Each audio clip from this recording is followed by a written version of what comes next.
The move-in. In the quiet countryside of northern Maine, stood an old farmhouse built in the late 1800s. It was large, beautiful in a haunting sort of way, with creaking wood floors and dust dancing through shafts of sunlight. The Parker family, James, his wife Linda, and their 14-year-old daughter Emily, moved there in late October, searching for a peaceful life away from the chaos of the city. The real estate agent told them the house was a steal.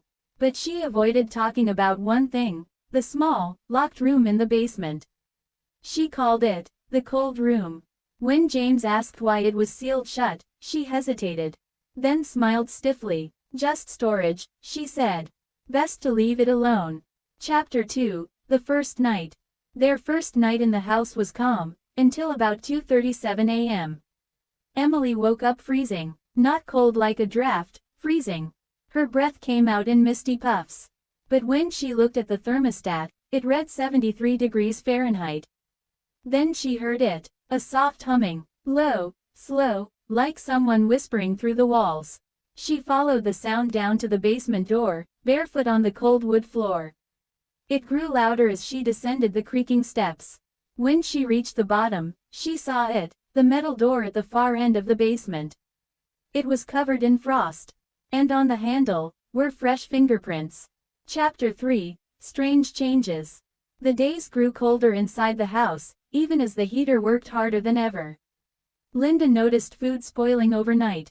James complained that tools from the shed would vanish, only to reappear near the basement door. And Emily began to change. She stopped talking as much. Stopped eating. She spent hours staring at the basement door, her breath fogging in the air, even when the room was warm. One morning, Linda found her daughter whispering softly near the door. "Who are you talking to?" she asked. Emily turned slowly. "The lady," she said. "The one who lives inside."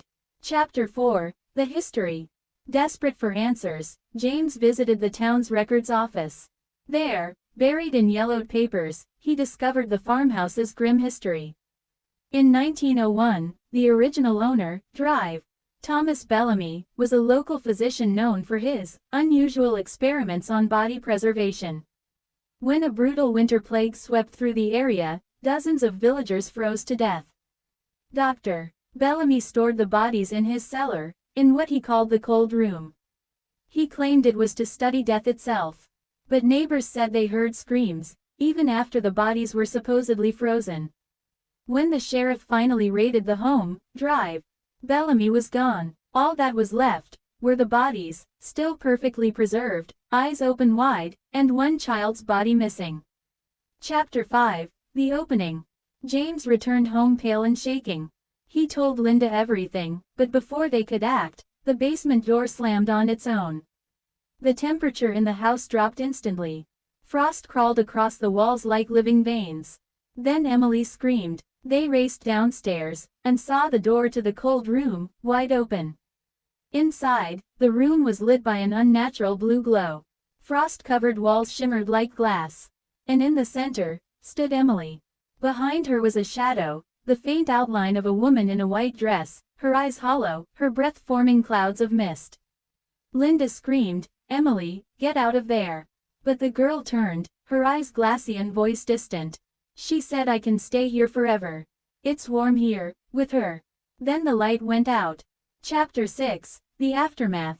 When police arrived, the family was found outside, shivering, incoherent, covered in frost. But Emily was gone. They searched the entire property. No sign of her, except for one thing. Inside the cold room, carved into the wall, were two names, Emily Parker, and below it, Dr. Bellamy's daughter. The temperature in that room never rose above 32 degrees Fahrenheit again. Epilogue. The farmhouse still stands today, abandoned and sealed off by the local authorities. But every few years, hikers report a strange sight, faint blue light flickering through the basement window, and the sound of a girl humming softly in the cold night air. Locals warn each other, if you ever find yourself near that old Bellamy farmhouse, don't go inside. And whatever you do, never open the cold room. Low echoing voice. Because once it opens, it never closes again. Headphone suggested sound design for 1+ hour narration. 0 to 5 o'clock, cold wind and ambient creaks intro setup. 5 o'clock to 2000, calm narration with subtle whispers. 2040. Uneasy ambience, light heartbeat, tension building. 40. 55. High suspense, door opening scene with freezing wind FX. 55. 60. Echoing voices, silence breaks, ending hum. The cold room no family should ever enter, true horror story, don't watch alone. A chilling true story about a farmhouse hiding a century-old secret. What happens when curiosity unlocks a door that was never meant to be opened? Listen carefully, and don't watch alone. Bell subscribe for more real horror stories.